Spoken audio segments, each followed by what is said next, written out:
செய்பவர்களும் அதிக தியாகங்கள் செய்பவர்களும். घर में सबको खाना खिलाने के बाद में जो बचा हुआ खाना है अगर बच जाए तो वही वुमेन खाती है.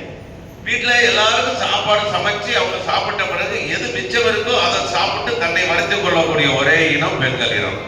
और इसीलिए महिलाओं के स्वास्थ्य के ऊपर में बहुत सारा काम करने की आवश्यकता है.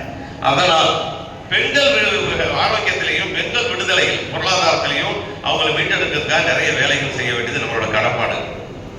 As per WHO, women are in childbearing age. 50% of them have low human globin because of which they face challenges during pregnancy. WHO உலக சுகாதார அமைப்பு சொல்றது என்ன பாத்தீங்கன்னா சைல்ட் பேரிங் ஏஜ். அப்போ அவருக்கு தாய்மை அடையக்கூடிய வயதில் உள்ள பெண்கள் அந்த ஏஜில் இருக்கிற பெண்கள்ல 50% பேருக்கு ஹீமோகுளோபின் சிவப்பணுக்கள் ரத்த சோகை சிவப்பணுக்கள் குறைபாடு ரத்த சோகை இருக்குன்றது உலக சுகாதார அமைப்பு சொல்லுது மொத்தமாக.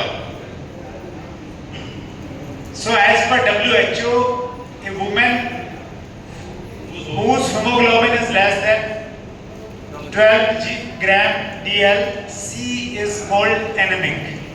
இப்போ உலக சுகாதார அமைப்பு சொற்படி என்னன்னு பார்த்தீங்கன்னா யாருக்கு ரத்த சோகைக்காரர் எந்த பெண்மணி ரத்த சோகைக்காரர் ஹீமோகுளோபின் கவுண்ட் எதுவா இருந்தால் அவர்கள் அனிமிக் என்று அழைக்க சொல்லக்கூடிய ரத்த சோகைக்காரர்களாக மாறுறாங்கன்னா அது 12 கிராம் டிஎல் /DL இதுக்கு இருந்தால் அவங்க ரத்த சோகை. And these are the effect of anemic. If any woman is anemic,